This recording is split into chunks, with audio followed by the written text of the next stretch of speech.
All right, today we're going to dive into one of the most important texts in the New Testament, the Epistle to the Ephesians. But here's the thing, we're not just going to read it like some old letter. We're going to treat it like what it is, a detailed blueprint for building a spiritual community, with the Apostle Paul as our architect. So, that brings us to the big question for this whole explainer. What exactly is this blueprint? What are the core components, what are the plans, and what are the instructions for the people who are actually supposed to live inside this spiritual house? Let's get into it. Any good building project has to start with a solid foundation. And in Ephesians, that foundation isn't made of stone or concrete. Nope, it's built on a divine idea that holds everything else up. Okay, so here we have the absolute starting point. Paul makes it really clear that this whole project, the church, it's all kicked off by God. It's built entirely on grace, this idea that people are chosen and saved through faith, not because they did anything to earn it. Now this right here is the crucial point. Reconciliation. And this isn't just about one person getting right with God. The blueprint is super clear that this foundational move also brings people together, reconciling them to each other. And that one detail sets the stage for the next and maybe the most famous part of the entire design. All right, so with the foundation laid, let's see how the main framework goes up. Once the ground is prepped, the blueprint calls for a structure that's all about one powerful idea: unity. You have to understand, this was a mind-blowing concept for its time. The Roman Empire was all about rigid social classes and ethnic divisions. And Paul's letter just comes in and says that in Christ, all those dividing walls, especially that really deep hostility between Jews and Gentiles, they've been completely torn down. So what does this new, unified structure actually look like? Well, it's described as a family. It's not just a random group of people who show up to the same place.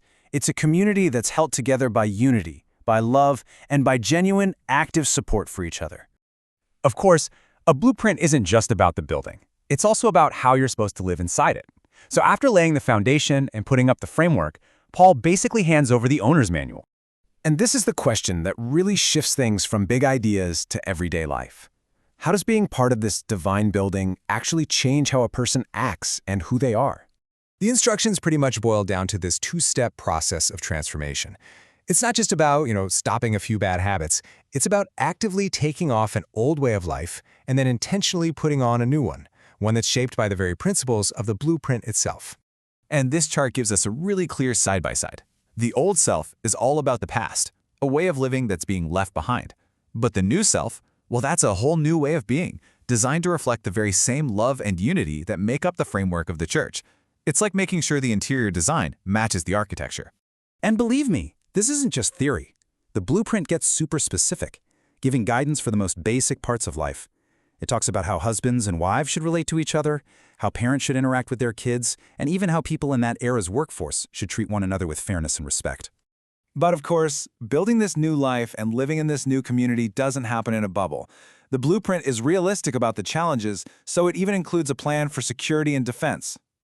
This realism is a really important part of the design. It doesn't pretend that life in this new community is going to be perfect or easy. Paul is very direct about the reality of a spiritual battle. Now, the instruction here isn't to go out looking for a fight. It's to be prepared to withstand one. The letter tells believers to stand firm, which really suggests a defensive stance, a kind of resilience against all the pressures coming from the outside and even from within. And to help them stand firm, the blueprint actually comes with gear. This armor of God is the spiritual equipment that's provided to defend and protect the community and everyone in it. So we've walked through the whole thing, from foundation to framework, from daily life all the way to defense. Now let's just pull back for a second and look at the key themes one more time. This table really maps out the entire project for us. It all starts with God's grace and love. That's your foundation. That makes the main structure possible, the unity of believers. That structure is then lived in like a family, with practical, day-to-day applications. And finally, the whole thing is defended through spiritual warfare preparedness. In a nutshell, that's the blueprint from Ephesians. So, we'll leave you with this one final thought. Paul laid out this amazing architectural plan for unity almost 2,000 years ago. And the question for us, I think, is, if this is still the blueprint, how well are we actually building with it today?